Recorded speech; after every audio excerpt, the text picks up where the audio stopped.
The laughter had long since faded from their home, replaced by an eerie silence. Kwame, once a pillar of strength, now lay in bed, his leg still healing from the brutal attack. His heart ached not from the pain of his injury but from the betrayal that had shattered his family.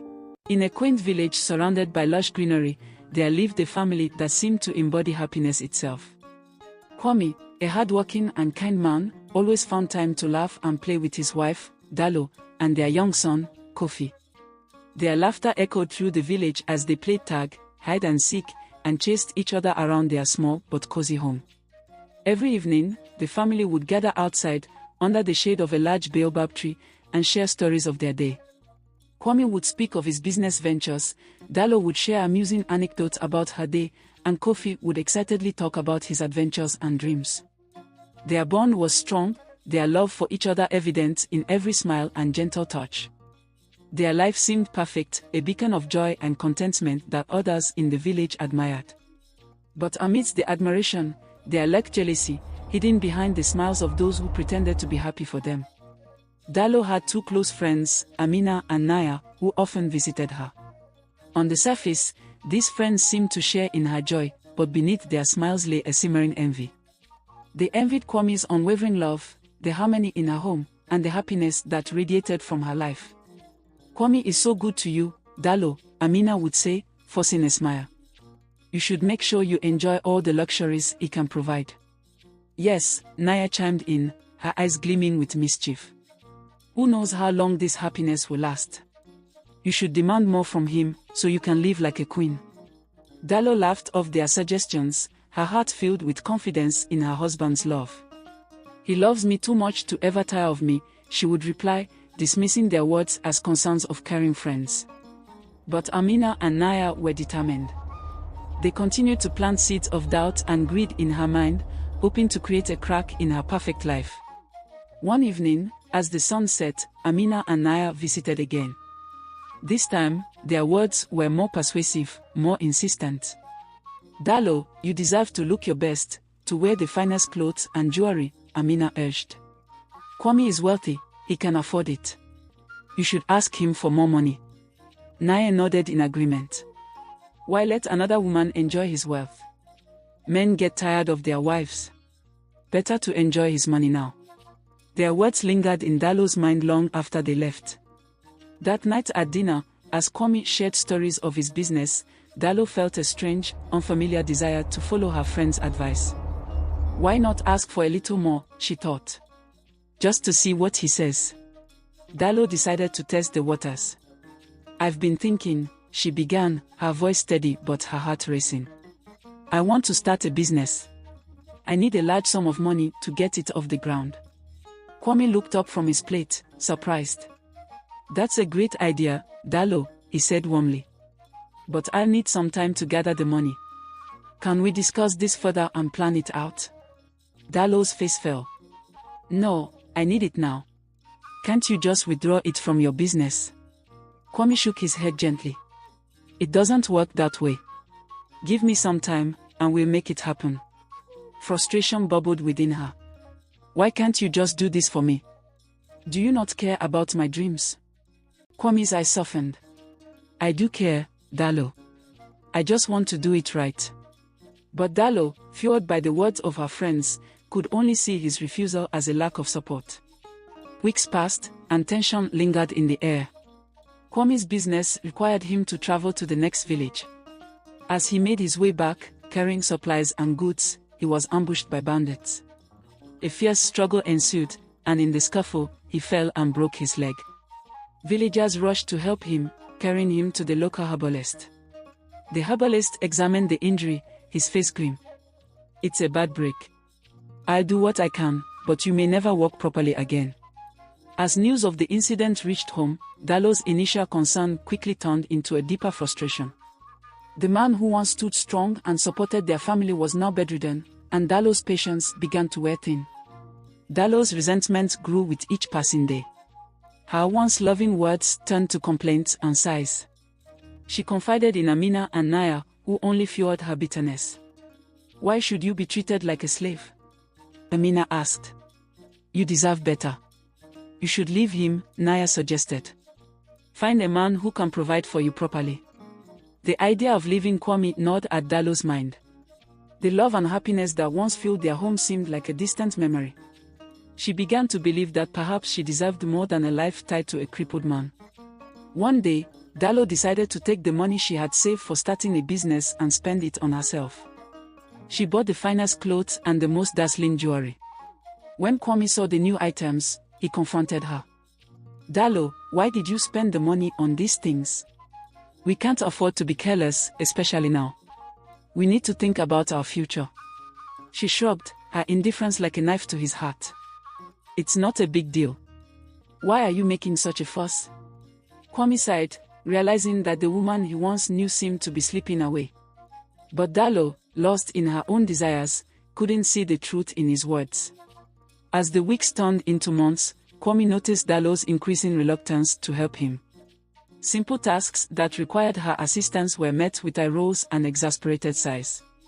One evening, struggling to move from his bed, he brought up the subject. "Dalo, perhaps we should hire a maid to help around the house." Her response was laced with sarcasm. "Oh, so now you want a maid? Weren't you the one who thought it was unnecessary?" He took a deep breath, trying to stay calm. "I know, but things are different now. We need help." Dalo scoffed. "You mean you need help? I was also opposed before because I didn't want anyone to come between us, but now you're only half a man." Her words cut deeper than any physical pain he had endured. The man who had always stood strong for his family now felt truly helpless. Meanwhile, Kwame's best friend, Boko, had grown suspicious of Dalo's behavior. He noticed her sneaking out, her frequent absences from home. One day, he decided to follow her and discovered the truth: Dalo was having an affair. His heart ached for his friend. How could this happen to such a loving family? Gathering his courage, he approached Kwame and shared what he had discovered. Kwame listened in silence, his heart breaking with each word. He had suspected something was wrong, but hearing it confirmed was a blow he wasn't prepared for. That evening, Kwame confronted Dalo. "Is it true? Are you seeing someone else?" Dalo didn't deny it. Her eyes cold and unyielding, she replied, "Yes, I am. And I'm leaving. I can't be with someone who isn't whole." His pleas for her to stay, to think of Kofi, fell on deaf ears. "Please, Dalo. Give me time. I will walk again. Think of our son." But Dalo only laughed, a bitter sound that echoed through the house. "You're dreaming. I want more than this half-life." And with that, she walked out, leaving behind the life they had built together. Dalo moved in with her lover, a man from the next village. At first, she enjoyed the attention and the thrill of a new beginning. But soon, the cracks began to show. The man who had seemed so charming and attentive turned out to be a notorious womanizer. He brought other women to their home, showing no regard for Dalo's feelings. She was treated as just another conquest, her needs and desires ignored. The reality of her new life hit her hard. Amina and Naya, who had encouraged her to leave, now mocked her and no longer cared about her. She was alone, with no one to turn to. The pain of their betrayal cut deep, leaving her feeling isolated and regretful. Living with her lover became a nightmare. He began treating her like a maid. Dalo realized too late that she had traded her happiness for a fleeting illusion. Reflecting on the love and laughter with Kwame and Kofi, she saw how jealousy and greed had ruined her life. As her lover's treatment became worse, she longed for her family's warmth but knew she couldn't return. She moved from one man to another, searching for the happiness she had lost. She became known as a woman unable to find stability, her respect replaced by pity and scorn. Back at the house, life was challenging for Kwame and Kofi.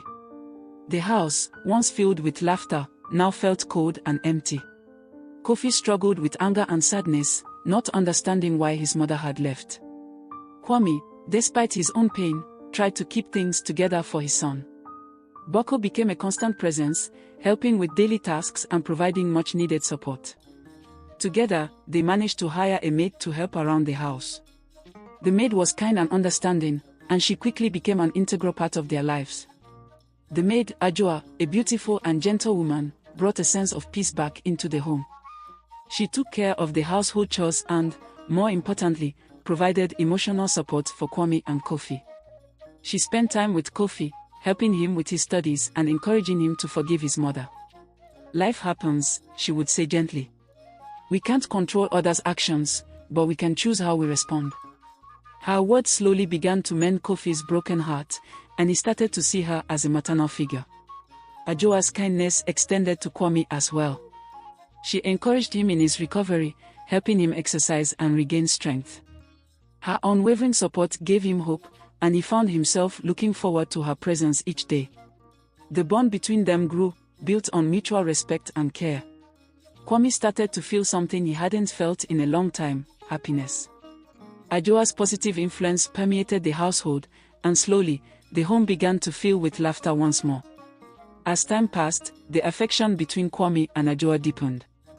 They spent evenings talking, sharing their hopes and dreams. Kofi, too, grew close to her, finding in her the love and guidance he had missed. One day, as the family sat under the baobab tree, Kwame realized how much she had come to mean to them. She had helped them heal, bringing light back into their lives. The decision to ask her to stay permanently was made with a heart full of gratitude and love. Kwame gathered his courage and proposed to Ajoa, his heart beating with hope and anticipation. "You have brought joy back into our lives," he said, his voice filled with emotion. "Will you marry me and become a permanent part of our family?" Ajoa, tears of happiness in her eyes, accepted without hesitation. Kofi, too, was overjoyed, seeing in her the motherly figure he had longed for. Their wedding was a simple but beautiful affair, filled with love and the promise of a brighter future. The house, once filled with sorrow, was now brimming with love and laughter. Kwame had regained his strength, walking again with the support of his new wife. Kofi flourished under her care, his anger replaced with forgiveness and joy. They created new memories together, cherishing each moment. The family, once broken, was whole again, bound by love and resilience, and lived happily ever after. The lesson is that it's crucial to choose friends wisely, as their influence can significantly impact one's life choices, and that genuine happiness and fulfillment come from meaningful relationships and love.